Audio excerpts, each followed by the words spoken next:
Salut tuturor și bine v-am găsit cu unboxing-ul și review-ul memoriei RAM Kingston Value RAM de 8 GB.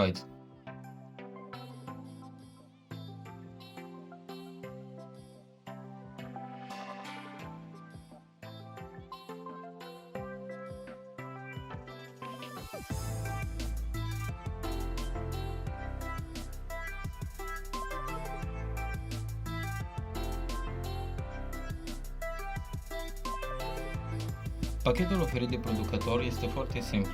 Înăuntru găsim memoria noastră și de obicei găsim o mică documentație. Din păcate, de data aceasta nu a venit decât într-o folie cu bule și cu factură.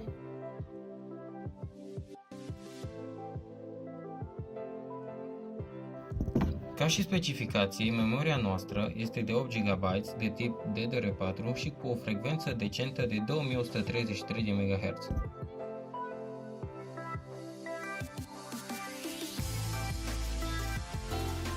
Este important ca atunci când ne alegem RAM-ul pentru computer să ne asigurăm că acesta este compatibil cu placa de bază și cu procesorul. În cazul meu, computerul pe care îl voi folosi are placa de bază Asus H110MR și procesorul Intel Pentium G4560.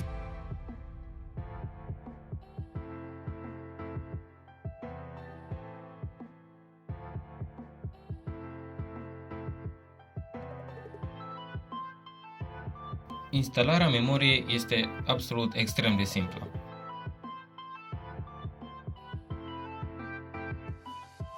Întâi vom deschide panoul lateral al computerului cu ajutorul celor două șuruburi aflate în partea inferioară, iar apoi vom scoate panoul lateral.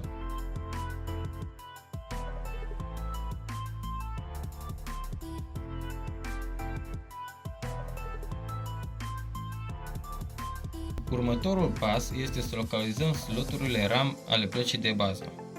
În cazul meu sunt doar două sloturi. În funcție de tipul plăcii de bază, putem avea una sau două clipsuri care să ne țină RAM-ul pe poziție. Memoria intră doar într-un singur sens, deci nu ar trebui să vă faceți foarte multe griji.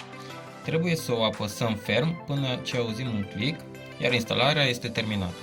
Tot ceea ce ne-a rămas de făcut este să punem la loc panoul lateral, să vă povestesc puțin despre experiența mea, iar la final să rulăm câteva jocuri. Cu această ocazie vă voi prezenta și diferența în cazul în care rulăm jocuri cu placa integrată din procesor. Prima dată vom rula jocurile cu o singură memorie RAM, iar apoi vom mai introduce încă una pentru a vedea diferența dintre modul single channel și dual channel.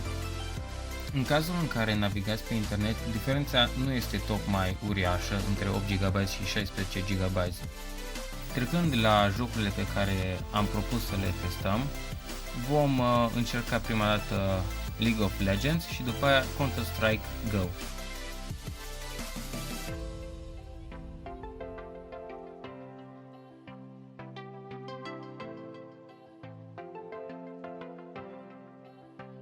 În cazul jocului Counter-Strike Go, observăm că practic frame-urile s-au dublat, iar performanțele sunt drastic îmbunătățite.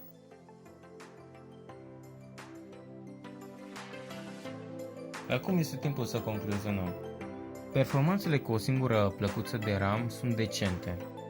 După ce introducem și cea de-a doua plăcuță de RAM, observăm îmbunătățiri majore. Eu vă recomand acest RAM pentru că este la un preț bun. Eu l-am cumpărat la prețul de 243 de lei și oferă performanțe foarte bune. Numele meu este Osean Adrian și vă mulțumesc frumos pentru vizionare.